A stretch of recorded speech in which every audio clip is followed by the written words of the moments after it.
আর যে ব্যক্তি আল্লাহকে ভয় করে, আল্লাহ তার জন্য উত্তরণের পথ বের করে দেন এবং তাকে এমন উৎস থেকে রিজিক দান করেন যা সে কখনো কল্পনাও করতে পারে না। আর যে আল্লাহর উপর ভরসা করে তার জন্য আল্লাহই যথেষ্ট। নিশ্চয় আল্লাহ তার কাজ সম্পূর্ণ করেন। আল্লাহ প্রত্যেক জিনিসের জন্য একটি নির্ধারিত পরিমাণ স্থির করে রেখেছেন। প্রিয় দর্শক, এই আয়াত শুধু রিজিকের প্রতিশ্রুতি নয়, বরং একজন মুমিনের পুরো জীবন পরিচালনার একটি নীতিমালা। অনেক মানুষ এই আয়াত পড়েন কিন্তু এর গভীর অর্থ নিয়ে খুব কমই চিন্তা করেন। আল্লাহ প্রথমেই বলেছেন যে ব্যক্তি আল্লাহকে ভয় করে।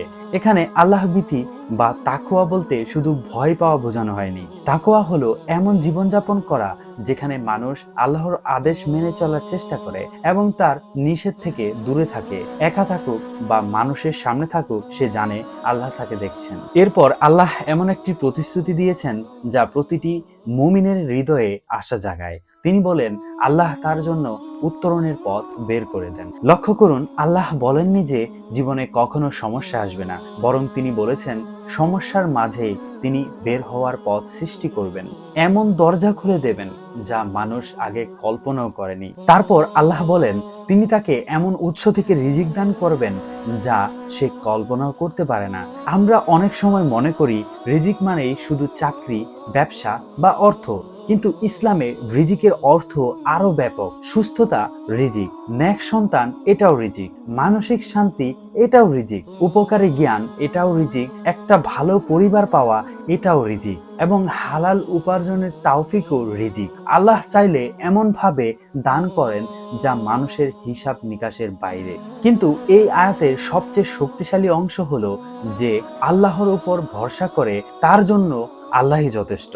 তাওয়াক্কুল বা আল্লাহর উপর ভরসা মানে হাত গুটিয়ে বসে থাকা নয়, বরং নিজের সর্বোচ্চ চেষ্টা করা, হালাল উপায় অবলম্বন করা, তারপর ফলাফল আল্লাহর হাতে ছেড়ে দেওয়া। একজন কৃষক যেমন জমিতে বীজ বপন করেন, পানি দেন, যত্ন নেন, কিন্তু ফসল ফলানোর ক্ষমতা একমাত্র আল্লাহর। ঠিক তেমনি একজন মুমিন চেষ্টা করেন আর সফলতার আশা রাখেন আল্লাহর কাছে। শেষে আল্লাহ আমাদের স্মরণ করিয়ে দেন আল্লাহ প্রত্যেক জিনিসের জন্য একটি নির্ধারিত পরিমাণ স্থির করে রেখেছেন। অর্থাৎ জীবনের প্রতিটি ঘটনা, প্রতিটি পরীক্ষা, প্রতিটি বিলম্ব এবং প্রতিটি নিয়ামত সবই আল্লাহর নির্ধারিত সময় ও প্রজ্ঞার অধীনে। আমরা অনেক সময় তাড়াহুড়া করি, কিন্তু আল্লাহর পরিকল্পনা কখনো ভুল হয় না। তাই এই আয়াত আমাদের তিনটি শিক্ষা দেয়। প্রথমত, তাকওয়া অবলম্বন করো। দ্বিতীয়ত, হালাল পথে সর্বোচ্চ চেষ্টা করো। তৃতীয়ত, ফলাফলের ব্যাপারে আল্লাহর উপর পূর্ণ ভরসা রাখো। যখন এই তিনটি গুণ একজন মানুষের জীবনে একত্রিত হয়, তখন আল্লাহ এমন ভাবে তার জন্য পথ খুলে দেন যা মানুষের কল্পনারও বাইরে। আসুন আমরা শুধু এই আয়াত মুখস্থ না করি, বরং জীবনের প্রতিটি সিদ্ধান্তে এর শিক্ষা বাস্তবায়নের চেষ্টা করি। আল্লাহ আমাদের সবাইকে প্রকৃত তাকওয়া, হালাল রিজিক এবং তার উপর তাওয়াক্কুল করার তৌফিক দান করুন। আমিন।